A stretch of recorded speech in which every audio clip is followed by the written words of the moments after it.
তাদেরকে অনুরোধ করবো নতুন করে আবার শুনতে। কালারটা দেখেন এবং এই কালারটা কোন ধর্ম কোন কালচারের সাথে মেলে শুধু মিলায় দেখবেন। যে শিল্পীদেরকে আর্টিস্টদেরকে যে পোশাকগুলো পরানো হচ্ছে, বাংলা গান মুসলমানরা শোনে না। তাহলে প্রশ্ন হচ্ছে যে এই যে টোটাল কস্টিউম ডিজাইন করা হচ্ছে, এবং দেখবেন নববর্ষের শাড়ি বলতে যে শাড়িগুলো বাজারে আনা হয়, যে রঙগুলোকে ডিসাইড করা হচ্ছে, এই রঙগুলোর সাথে রেজেম্বলেন্স কার, এটা কার সংস্কৃতির সাথে যায়? এটাকে ঐতিহাসিকভাবে আমার সংস্কৃতি ছিল। আপনি ভাই এমন একটা শাড়ি বানান যে শাড়িটা সবাই করতে পারবে। আমার অন্য কোনো ধর্মের রং বিশ্বাসের কোনো সমস্যা নাই তো ভাই, কিন্তু ওইটাকে আপনি সার্বজনীন করে আমার উপর আমারে পড়তে বাধ্য করতেছেন কেন? আবার বলছেন তার এই চাপিয়ে দেওয়া রঙের শাড়িটা আমি যদি না পরি তাহলে আমি লিবারাল না, আমি একটু মৌলবাদী, একটু কঠিন, একটু ওপেন মাইন্ডেড না। খেয়াল করতেছেন? মানে ইম্পোজ করতেছে যে আমি আসলে এরকম না ওইরকম। এক্সাম্পল দেই আর একটা, এই মানব কেন্দ্র ফাউন্ডেশন অথবা উন্নয়ন ফাউন্ডেশন একটা সংগঠন আছে, যে একটা মানবাধিকার সংগঠন, সুলতানা কামাল চালানে। এবং দেখবেন প্রতি মাসে সে এই সরকারের আমলে কি কি মানবাধিকার লঙ্ঘিত হচ্ছে এইটা সে প্রকাশ করছে, এবং এটা নিয়ে আমরা টকশোতে আবার প্রচুর উত্তর দিতে হয়। মানবাধিকার লঙ্ঘনের প্রতিবেদন আসাটায় কোনো দোষ নাই, এটা প্রত্যেকটা রাষ্ট্রকে সমাজকে কন্টিনিউ করতে হবে, কারণ আমার কন্টিনিউয়াসলি ডেভেলপ করার জন্য আমাকে আমার সমালোচনাটা খুঁজতে হবে যে আমার রাষ্ট্র কোথায় কোথায় ভুল চলছে। প্রশ্ন হচ্ছে কি কি খবরগুলোকে আপনি কখন হাইলাইট করছেন? মানবাধিকার লঙ্ঘন তো গত 16 বছরে হয়নি। সুলতানা কামালদের মুখে তো কুলু পাটা ছিল, কই শুনি নাই তো সুলতানা কামালরা এত সিরিয়াসলি এই ভাষায় এই লঙ্ঘন হচ্ছে। মব হচ্ছে এই রকম লঙ্ঘনের কোনো ক্রাইটেরিয়া আগের রিপোর্টগুলোতে, আওয়ামী লীগের আমলের রিপোর্টে দেখি নাই। খেয়াল করতেছেন বয়ানের পার্থক্যটা কোথায়? মানবাধিকার সংগঠন মানবাধিকার লঙ্ঘন হচ্ছে মবের মাধ্যমে, এটা সত্য। তাহলে এটা আওয়ামী লীগ থাকা অবস্থায় মব হচ্ছে, রাষ্ট্রীয় মব, দলীয় মব, এই রকম লঙ্ঘনের খবর রিপোর্ট আকারে কেন আসে নাই, এখন কেন আসছে? প্রশ্নটাকে বুঝাইতে পারতেছি? তাহলে এইটা আবার দেশের গুরুত্বপূর্ণ পত্রিকা গুরুত্বের সাথে প্রথম পেজে ছাপাচ্ছে। এখন এই মানবাধিকার সংগঠনটা কাদের রিপোর্টের উপরে ভিত্তি করে এই ইন্ডেক্স তৈরি করতেছে? ওই গুরুত্বপূর্ণ পত্রিকা যে তার প্রতিবেদনটা আবার প্রথম পেজে ছাপায়। খেয়াল করতে পারতেছেন? খুবই গুরুত্বপূর্ণ পত্রিকা, তিনি মবের খবর ছাপাচ্ছেন, মবের গুরুত্ব আলোকে একদম প্রতিদিন 2টা-4টা করে নিউজ করতেছে। এইটাকে আবার ওই মানব কেন্দ্র সংস্কার উন্নয়ন ফাউন্ডেশন তারা আবার গুরুত্ব আকারে এটাকে প্রতিবেদন আকারে ছাপাচ্ছে এবং মানবাধিকার লঙ্ঘনের রিপোর্ট করতেছে, দেশে বিদেশে ইংলিশে ছাপাচ্ছে।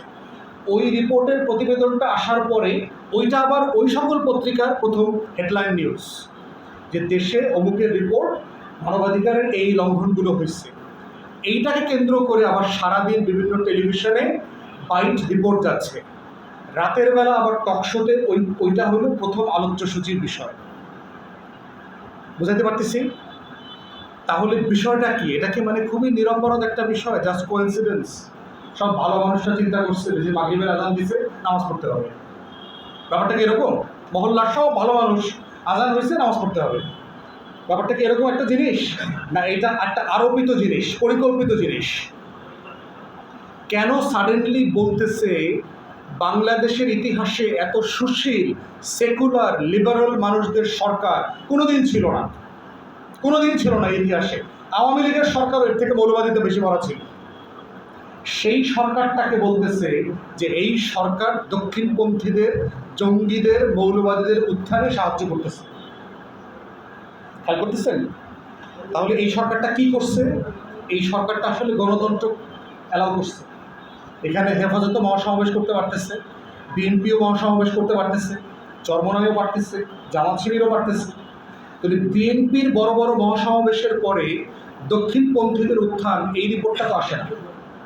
তাহলে বাংলাদেশের অন্য রাজনৈতিক দল যে ভিন্ন রাজনীতি বিশ্বাস করে, তার মহাসমাবেশের পরে বড় বড় পত্রিকাগুলোতে বড় বড় কলাম আসতেছে, বিএনপির নেতারা আবার ওই সমাবেশের উপর ভিত্তি করে সাক্ষাৎকার দিচ্ছেন যে বাংলাদেশে দক্ষিণপন্থীদের উত্থান হচ্ছে, মানে জঙ্গি মৌলবাদীদের আখড়া হইতে বাংলাদেশকে আমরা অ্যালাউ করবো না, এরকম কথা বলছে না? গত বছর মনে ছিল না? মারামারি করার সময় মনে ছিল কিনা?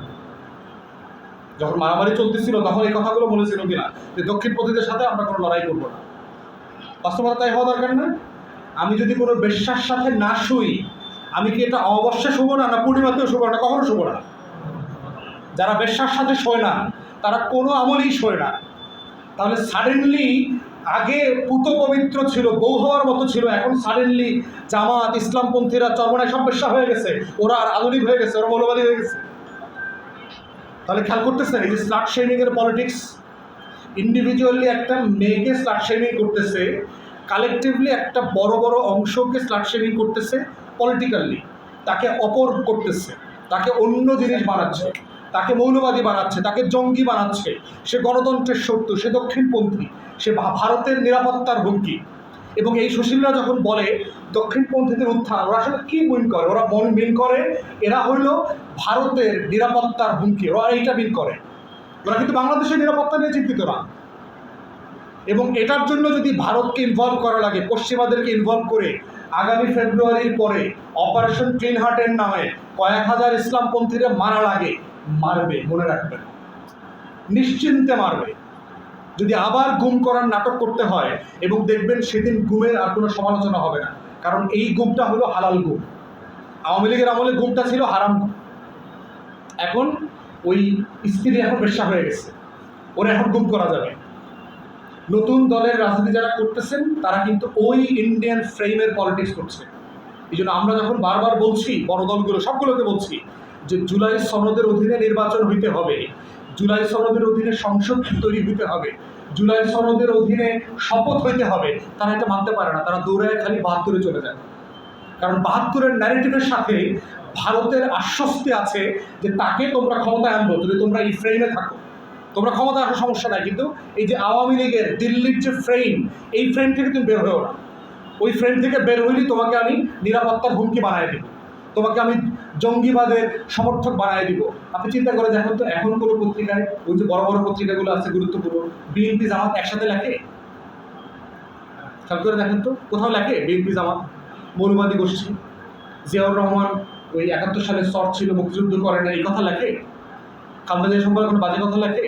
তাহলে যেই পত্রিকাগুলো হাওয়া ভবনের ন্যারেটিভ বানাইছে, তারেক রহমানকে পিটানোর বন্দোবস্ত করছে যেই পত্রিকাগুলো, যেই বুদ্ধিজীবীরা, যেই চ্যানেলগুলো দিন রাত বিএনপি জামাত ত্যাগ করে রিপোর্ট করেছে, তারা কেউ আজকে এই কথাটা বলছে না কেন? কারণ এখন বিএনপি আর জামাতকে আলাদা না করলে তো ইসলামপন্থীদেরকে মাইর দেওয়ার ব্যবস্থা করা যাবে না। মাইর কাকে দিয়ে দেওয়া হবে? ওরে দিয়ে ওরে মাইর দেওয়া হবে। পক্ষ বুঝতে পারতেছেন? বিএনপি জামাত কেন আগে করছে? আওয়ামী লীগ সাপেক্ষে ওদের দুজনকে সবাই পিটাইতে হবে, পিটানোর ব্যবস্থা করছে না? পিটানোর জন্য যে বৈধতা সম্মতি উৎপাদন করা দরকার পুরোটা তারা করছে। এখন কি করতে হবে? বিএনপির দিয়ে জামাত পিটাইতে হবে, বিএনপির দিয়ে চরমনায় পিটাইতে হবে, বিএনপির দিয়ে হেফাজত পিটাইতে হবে। এবং বিএনপির সাথে এই উস্কানির রাজনীতিতে তারা তাকে ফেলার চেষ্টা করছে, এবং স্যাডলি তারা পড়েছে অনেকাংশে, সেটা আমরা দেখতে পাচ্ছি। এই যে বয়ানের রাজনীতি, যেই রাজনীতিটা শহীদ প্রেসিডেন্টের সাথে যায় না, দিল্লির আধিপত্যবাদের বিরুদ্ধে রাজনীতির সাথে যায় না, এটা অরিজিনাল বিএনপির রাজনীতি না। কিন্তু বিএনপি এই পলিটিক্সের ফাপড়ে এবং ট্র্যাপে পড়ছে বলে আমরা দেখতে পাচ্ছি। এবং এই কারণেই গণ অভ্যুত্থান পরবর্তী বাংলাদেশে বয়ানের রাজনীতিটা বোঝা তরুণদের জন্য জরুরি। তা না হলে শত শত হাজারে হাজারে আবার জঙ্গি নাটক হবে। আমরা সব দাড়িওয়ালা টুপিওয়ালা যারা নামাজি বিশ্বাস করি কিন্তু জাতীয়তাবাদী বাংলাদেশের পক্ষের মানুষ, তারা সবাই মুক্তিযুদ্ধের বিপক্ষের শক্তি হয়ে যাব আবার। এবং মুক্তিযুদ্ধের বিপক্ষের শক্তি হইলেই আমাকে মিথ্যা মামলা দিয়ে ফাঁসানো যাবে, আমাকে রিমান্ডে নেওয়া যাবে, আমার হাতের পায়ের নখ তুলে নেওয়া যাবে, আমাকে গুম করা যাবে, আমাকে আয়নার ঘরে নেওয়া যাবে, আমাদের সব কিছু করা যাবে।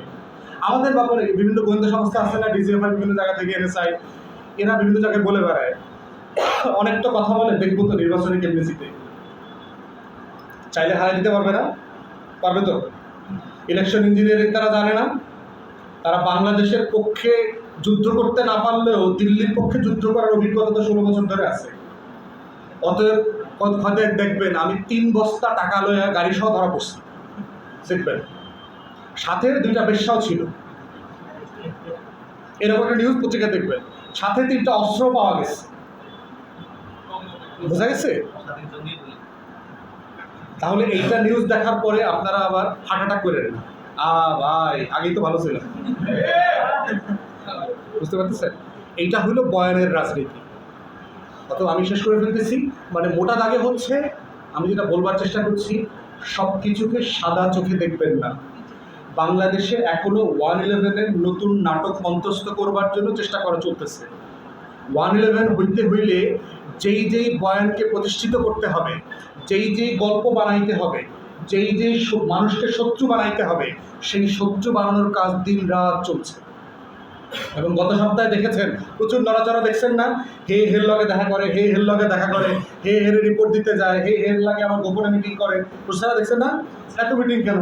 প্রজাতন্ত্রের কর্মচারী, চাকর বাকর যারা চাকরি করে, এরা এত মিটিং করা লাগে কেন? কর্মচারীদের এত মিটিং করতে হবে কেন? কারণ হলো সে 111-এর নাটক তৈরি করতেছে, স্ক্রিপ্ট রেডি করতেছে। এই স্ক্রিপ্টের সাথে কিছু মস্কোতে পড়া কিছু তৃতীয় শ্রেণীর অর্থনীতিবিদ আছে। এই সকল তৃতীয় শ্রেণীর অর্থনীতিবিদদের আবার কিছু গবেষণা প্রতিষ্ঠান আছে। এই গবেষণা প্রতিষ্ঠানগুলোর মানে বিভিন্ন প্রশ্নবিদ্ধ রিপোর্ট, আমরা ট্রানজিট দিলে সিঙ্গাপুর হয়ে যাবো, এগুলো আমাকে খাওয়াইছে না? সেই রিপোর্টগুলো আবার গুরুত্বপূর্ণ পত্রিকাতে, গুরুত্বের সাথে প্রথম পেজে আসার পত্রিকা আছে বাংলা ইংলিশ, ওইটাকে রিসাইকেল করার আবার টেলিভিশন চ্যানেল আছে সারাদিন, ওইটাকে নিয়ে টকশো করার মতো আবার বুদ্ধিজীবীও আছে। বুঝতে পারতেছেন পুরো নাটক? এই 111-এর নাটক চক্রটা বোঝাটা হচ্ছে এই আমাদের নতুন প্রজন্মের জন্য সবচেয়ে গুরুত্বপূর্ণ লড়াই। এবং আমি ধন্যবাদ জানাচ্ছি হাদি এবং আপনারা যারা সবাই 24-এর লড়াইতে ছিলেন, লড়াইটা করেছেন। এই লড়াইটা শেষ হয় নাই, ইনফ্যাক্ট আমি বলছি লড়াইটা শুরুই হয় নাই। নতুন বাংলাদেশ গড়বার যে লড়াই দিল্লির আধিপত্যবাদের বিরুদ্ধে, সেই লড়াইটা শহীদ প্রেসিডেন্ট জিয়াউর রহমান শুরু করেছিলেন। 3.5 বছর পরে সেই লড়াইটা আবার হাইজ্যাক হয়ে গেছিল। সেই লড়াইটা আবার আমরা করতে চাই 24 থেকে।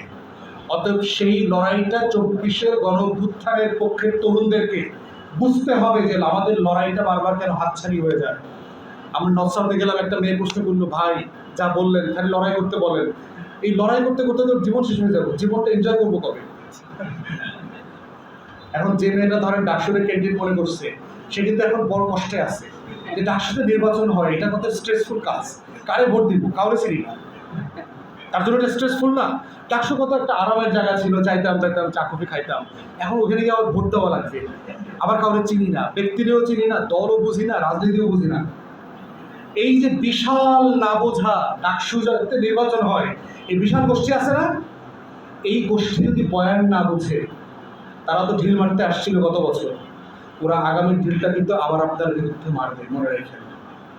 এটাই হচ্ছে বয়ানের রাজনীতি। সবাইকে ধন্যবাদ। আসসালামু আলাইকুম।